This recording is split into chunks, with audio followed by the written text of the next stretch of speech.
Hello everyone, हम कर रहे थे मॉडर्न हिस्ट्री और हमारा चल रहा था यूरोपियंस के आगमन में पुर्तगाल। और हमने बहुत अच्छे से काफ़ी 4-5 दिनों में लग के पुर्तगाल को ख़त्म किया है। ठीक है, आज आ जाएगा इसका पतन। इसके बाद हम करेंगे डच स्टार्ट, फिर करेंगे अंग्रेज, डैनिश और आपके फ्रांसीसी। उसके बाद हम आ जाएंगे फिर हमारे नेशनल मूवमेंट्स पे। तो चलो करते हैं हम पुर्तगालियों के पतन के साथ पुर्तगालियों के चैप्टर का भी पतन। तो देखिए पुर्तगालियों के पतन की घटनाएं क्या क्या बनी। सबसे पहले इस चीज़ को समझो कि 1498 में भारत आने वाला पहला यूरोपीय देश कौन था? पुर्तगाल था। अगर वे सबसे पहले आए थे तो पूरे भारत पर अंग्रेजों की तरह शासन क्यों नहीं कर पाए? तो सुनो, 1498 में वास्को दा गामा भारत पहुंचा, 1505 में अल्मीडा आया, 1509 में अल्बुकर्क आया, 1510 में गोवा की विजय हुई, 1511 में मलक्का पे अधिकार हो गया, 1515 में हॉर्मुज पर अधिकार हो गया।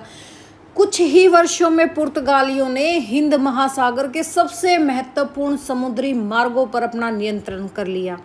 उन्हें लगने लगा कि अब समुद्र पर सिर्फ तुम्हारा ही राज रहेगा। लेकिन इतिहास में अक्सर घमंड पतन की शुरुआत बनता है और आदमी के जीवन में भी उसका घमंड उसके पतन की शुरुआत बनता है। ठीक है, घमंड कभी मत करो, अपने स्वाभिमान को बचा के रखो, बट अहंकार को कभी भी अपने ऊपर हावी मत होने दो। पुर्तगाल क्या था? एक छोटा देश था। यूरोप में पुर्तगाल का क्षेत्रफल और जनसंख्या क्या थी? दोनों लिमिटेड थी। इतने बड़े समुद्री साम्राज्य भारत, श्रीलंका, मलक्का, अफ्रीका, फारस की खाड़ी को संभालने के लिए इनके पास पर्याप्त सैनिक, अधिकारी और धन भी नहीं था। जितना साम्राज्य बढ़ता गया उतना ही उसे संभालना कठिन होता गया इनके लिए। अल्बुकर्क के बाद योग्य शासकों की कमी आई। अल्बुकर्क जैसा दूरदर्शी प्रशासक इनको दोबारा मिला ही नहीं। बाद में कई गवर्नरों का ध्यान है जो हमने लास्ट लेक्चर में किया है, जैसे निजी संपत्ति, रिश्वत। इन गवर्नरों का ध्यान किस में रहा? इन वाइसरायों का ध्यान इनकी निजी संपत्ति जोड़ने में, रिश्वत लेने में, व्यक्तिगत लाभ कमाने पर इनका ध्यान अधिक रहा। तो कुछ अपवाद थे, जैसे नूनो दा कून्हो था या आपका कास्त्रो था, ये अवश्य थे, लेकिन वे भी अल्बुकर्क जैसी दीर्घकालिक सफलता इनको नहीं दिला पाए थे। भ्रष्टाचार काफ़ी था भाई। कई पुर्तगाली अधिकारी रिश्वत लेने लगे थे, सरकारी धन का दुरुपयोग करने लगे थे, निजी व्यापार करने लगे थे और राजा के आदेश का पालन कम होने लगा था। इससे प्रशासन कमजोर होता चला गया। बाकी इनमें धार्मिक कट्टरता भी ज़्यादा थी। शुरुआत में लोग पुर्तगालियों को व्यापारी समझते थे, लेकिन बाद में इन्होंने क्या करवाना स्टार्ट किया? जबरन धर्म परिवर्तनों की शिकायतें आई, चर्चों का विस्तार किया। जैसे 1660 में आपका गोवा इंक्विजिशन हुआ। इन जैसी घटनाओं ने कई भारतीय शासक और जो व्यापारी थे वो नाराज थे। लोगों का विश्वास कम होने लगा था। फिर जो कार्टाज प्रणाली 1510 में स्टार्ट की थी उसमें काफ़ी कठोरता थी। पुर्तगाली कहते थे हमारे पास कार्टाज के बिना या हमारे पास के बिना कोई जहाज समुद्र में नहीं चलेगा। वे भारतीय, अरब और अन्य व्यापारियों से टैक्स वसूलने लगे थे। धीरे धीरे सभी व्यापारी उनसे नाराज हो गए थे। फिर मुगलों से संघर्ष स्टार्ट हो गया इनका। शुरुआत में बाबर, हुमायूं ने तो ध्यान नहीं दिया।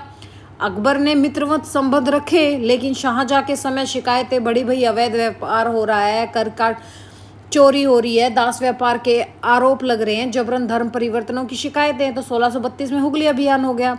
तो शाहजहां ने बंगाल के सूबेदार कासिम खां को भेजा, युद्ध के लिए भेजा। मुगलों ने हुगली पर अपना कब्जा कर लिया। ये पुर्तगालियों के लिए सबसे बड़ा झटका था। फिर साथ के साथ आपके यूरोप में क्या हो रहा था? यूरोप में स्पेन का विलय हो रहा था। यूरोप में क्या हो रहा था? साथ के साथ यूरोप में स्पेन के साथ विलय कर रहे थे ये लोग। ठीक है, ये कब की बात है भाई? इब्राहिम इनको क्या बोला गया था? लिब्रियन यूनियन बनाई थी इन्होंने। क्या बनाई थी? लिब्रियन यूनियन बनाई इन लोगों ने। और ये घटना कब की है? 1580 से 1640 तक यही घटना चल रही थी स्पेन में। पुर्तगाल और स्पेन एक ही राजा के अधीन हो गए थे। क्या हो गया था आपका? स्पेन प्लस पुर्तगाल एक राजा के अधीन हो गए थे। एक राजा के अधीन हो गए ये लोग भाई। अब यहाँ से समझो स्पेन का दुश्मन ऑलरेडी कौन थे? स्पेन के दुश्मन देश कौन थे ऑलरेडी यूरोप में? स्पेन के दुश्मन थे आपके डच और अंग्रेज। ये क्या थे? ये स्पेन के दुश्मन थे। अगर जब पुर्तगाल और स्पेन का विलय हो गया तो अब पुर्तगाल के भी दुश्मन कौन बन गए? आपके डच और अंग्रेज हो गए। तो ये दोनों अब पुर्तगाल के भी दुश्मन बन गए। यही घटना आगे चलकर पुर्तगाल के लिए भारी पड़ी। इसके बाद फिर क्या हो गया भाई? आपके डचों का आगमन हो गया। वैसे ना इन्होंने जैसे आपके प्रिंस तित्या की शादी भी करी थी, उसमें मुंबई गिफ्ट किया था अंग्रेजों को। ये चीज़ भी मैं आपको समझाऊंगी, बट जब हम ब्रिटिशर्स करेंगे तब समझाऊंगी मैं आपको। फिर 1602 में डचों का आगमन हो गया। कब हो गया? 1602 में। ये लेके आए अपनी वीओसी कंपनी। ठीक है, डचों ने कहा समुद्री किसी एक देश की जागीर नहीं है, किसी के एक के बाप की नहीं है। डचों ने इनसे पुर्तगालियों से क्या क्या छीन लिया? पुर्तगालियों से श्रीलंका। कब छीना? श्रीलंका छीना 1658 में। वैसे ही कोचीन छीन लिया। कोचीन कब छीन लिया पुर्तगालियों से? 1663 में कोचीन छीन लिया। पुर्तगालियों का यहाँ से मसाला व्यापार बुरी तरह प्रभावित हो गया। और फिर क्या हो गया? फिर आपके अंग्रेजों का उदय हो गया भाई। साथ साथ अंग्रेजों का उदय हो गया 1608 में। ये लोग आ गए भाई भारत में। जैसे 1600 में आपकी ईस्ट इंडिया कंपनी बनी थी। 1600 में तो क्या बनी थी? ब्रिटिश ईस्ट इंडिया कंपनी बनी थी, चार्टर पास हो गया था। 1612 में आपने देखा कि सवाली का युद्ध हो गया इनके साथ। 1615 से 18 में सर थॉमस रो ने जहांगीर से व्यापारिक सुविधाएं प्राप्त कर ली थी। धीरे धीरे भारतीय व्यापार अंग्रेजों की ओर मुड़ने लगा। फिर बाद में क्या होता है? बाद में शुरुआत में पुर्तगाली जहाज सबसे आधुनिक थे, लेकिन जब डच और अंग्रेज तब आए तो इनके पास बेहतर जहाज थे, इनसे भी बेहतर जहाज थे इनके पास, बेहतर टेक्नोलॉजी थी, तोपें थी, संगठित नौसेना लेकर आए। समुद्र में पुर्तगालियों की बढ़त कम हो गई। अच्छा, इनका सीमित व्यापार नीति सबसे मेन थी। इनकी सीमित व्यापार नीति। पुर्तगालियों का जोर मुख्यतः मसालों, घोड़ों, समुद्री व्यापार पर था। अंग्रेजों और डचों ने व्यापार का दायरा अधिक व्यापक बनाया और आधुनिक कंपनी की व्यवस्था बनाई। स्थानीय समर्थकों की कमी होगी भाई इनके साथ। पुर्तगालियों ने कई स्थानों पर कठोर व्यवहार किया। इसी कारण उन्हें भारतीय शासकों और व्यापारियों का व्यापक सहयोग नहीं मिल पाया, जबकि अंग्रेज कई बार संधि, कूटनीति और स्थानीय राजनीति का बेहतर उपयोग करने में सफल रहे। तो इनकी प्रमुख घटनाएं कौन सी होगी? एक तो 1580 में जब पुर्तगाल स्पेन का संघ बना, लिब्रियन यूनियन बनी इनकी। फिर 1602 में डच ईस्ट इंडिया कंपनी आ गई। 1612 में आपकी सवाली का युद्ध हो गया अंग्रेजों के साथ। 1632 में शाहजहां ने हुगली अभियान कर दिया। 1658 में श्रीलंका पर डचों ने अधिकार कर लिया। 1663 में डचों ने कोचीन को अधिकार में ले लिया। तो क्या पुर्तगाल पूरी तरह भारत से चले गए थे? बिल्कुल भी नहीं गए थे। जो आपका गोवा हो गया, आपका दमन हो गया, दीव हो गया, ये इनके एरिया में बने रहे। और 1961 में ऑपरेशन विजय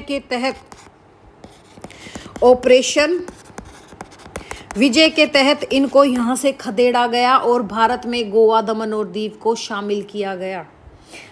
तो क्या क्या चीज़ आ सकती है? छोटा देश था, सीमित संसाधन थे, अल्बुकर्क के बाद कमजोर नेतृत्व हुआ, प्रशासन में भ्रष्टाचार हुआ, धार्मिक कट्टरता और गोवा एक्विजिशन हुआ, कार्टर्स प्रणालियों से व्यापारियों में असंतोष फैला, मुगलों से संघर्ष हुआ, 1580 में इब्राहिम यूनियन बनी, डचों की चुनौती, अंग्रेजों का उदय, नौसैनिक व्यापारिक प्रतिस्पर्धा में पिछड़ना। तो यहाँ से इनका पतन हो गया। ठीक है, फिर परिणाम स्वरूप हम क्या कह सकते हैं? जब 1580 में इनकी आइबेरियन, जिसको हम इब्रियन बोल रहे थे, वो एक्चुअल में आइबेरियन यूनियन बोला जाता है उसको। ठीक है, इसको हम आइबेरियन यूनियन बोलते हैं।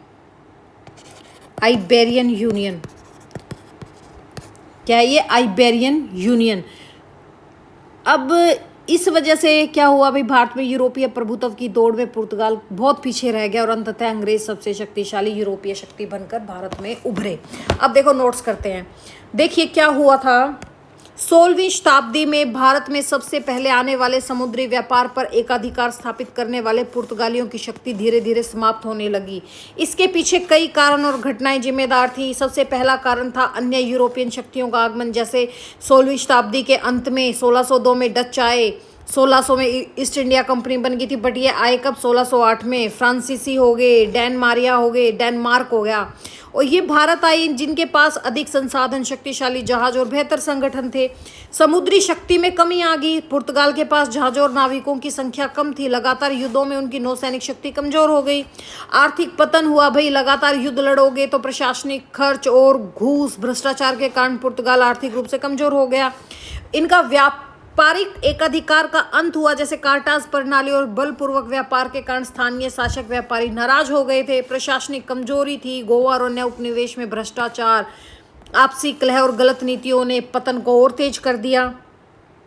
ठीक है, भारतीय शक्तियों का उदय हुआ, जैसे आपके मराठा, सिख, अन्य भारतीय शक्तियों के उदय से पुर्तगालियों का प्रभाव सीमित हो गया। धार्मिक नीति जैसे जबरन धर्म परिवर्तन हो गया। ईसाई मशीनरियों की गतिविधियों ने जनता को असंतुष्ट कर दिया। बाहरी आक्रमण, जैसे डचों ने सिलोन पर आक्रमण कर दिया, मलक्का पर, इंडोनेशिया पर, अफ्रीका के कई क्षेत्रों पर कब्जा कर लिया, और जिससे पुर्तगाल की शक्ति और भी कम हो गई। तो हम क्या कह सकते हैं? डच आए, मलक्का ले गए, सिलोन छीन लिया, अंग्रेजों ने सवाली जीता, पुर्तगाली बस गोवा में ही सिमट के रह गया।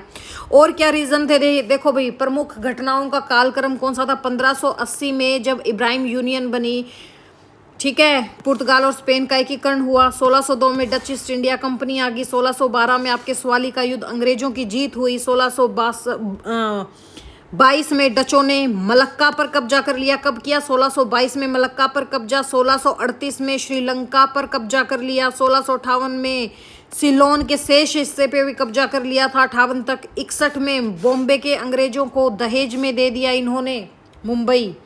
1683 में डचों ने कोची पर भी कब्जा कर लिया था, यानी कि कोचीन पर भी कब्जा कर लिया था। 1707 के बाद पुर्तगालियों की शक्ति केवल गोवा, दमन और दीव के कुछ ठिकानों पर ही रह गई थी। इस पे कब्जा हो गया था। नागापट्टनम खोया, यहाँ से इन्होंने श्रीलंका का एरिया खो दिया था, हुगली खो दिया था, यहाँ से आपका मलक्का खो दिया था, ये सब चीज़ें खो चुके थे। ये चीज़ थी। फिर देखिए और कारण क्या बने, जैसे आ जाए कि पतन की प्रमुख घटनाएं क्या थी। पहली बात तो भाई पुर्तगाल और स्पेन का एकीकरण जो 1580 ईस्वी में हुआ। इस टाइम 1580 ईस्वी में पुर्तगाल का राजा था कौन? सेबस्टियन बिना। सेबस्टियन था जो, वो बिना उत्तराधिकारी के ही मर गया, उसका कोई भी उत्तराधिकारी नहीं था सेबस्टियन का, जो पुर्तगाल का राजा था 1580 में।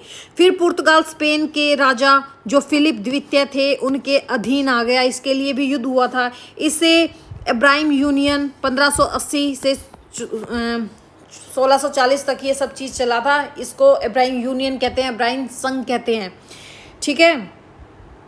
इस अवधि में पुर्तगाल के उपनिवेशों और जहाज़ों पर डचों और अंग्रेजों के हमले बढ़ गए थे। डचों के उदय का कारण क्या था? एक तो आपकी जो वीओसी कंपनी थी, Dutch east India company, VOC की फुल फॉर्म क्या थी? कोई मुझे बताएगा? वीओसी का पूरा नाम क्या था? अजीब सा ही नाम है ना, काफ़ी बड़ा सा नाम। क्या नाम है बताओ मुझे। वीओसी की स्थापना तो 1602 में हुई। 1658 में इन्होंने श्रीलंका पर कब्जा कर लिया था। तो आप कोई मुझे बताएगा वीओसी क्या है? वीओसी का नाम क्या था? डच ईस्ट इंडिया कंपनी का नाम क्या था? हिंदी में बता दूं मैं, संयुक्त पूर्वी भारत कंपनी। क्या था? अगर हम इसकी डच भाषा में बात करें तो इसका नाम था वेरेंडी ओस्टिडिचे कंपनी, ठीक है। यानी कि आपकी संयुक्त पूर्वी भारत कंपनी, इसका नाम था वेरेंडे ओस्टिडिचे कंपनी। ये आपकी कंपनी थी। पूरा नाम यहाँ लिख दूं मैं,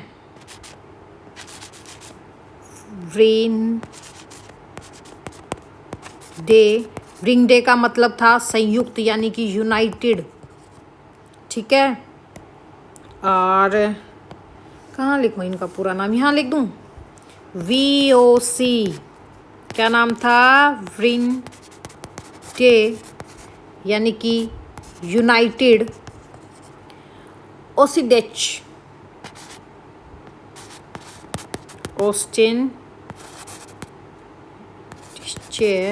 यानी कि ईस्ट इंडीज़, ये इनकी भाषा है, ईस्ट इंडीज़ और कंपनीज कंपेजिन बोलते थे वैसे ये, ठीक है। इसका नाम, इसको क्या बोलते थे, कंपनी। तो ये क्या बन गया, यूनाइटेड ईस्ट इंडीज कंपनी, ठीक है।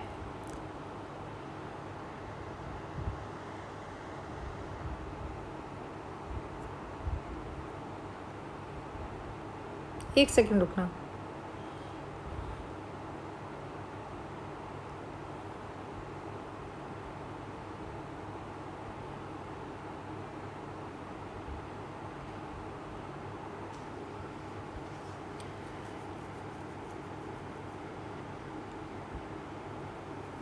ठीक है, तो इनकी कंपनी का क्या नाम था, वीओसी का नाम क्या था, वेरेंडे ओस्ट इंसे कंपोंगनी ये नाम था इनका, ठीक है।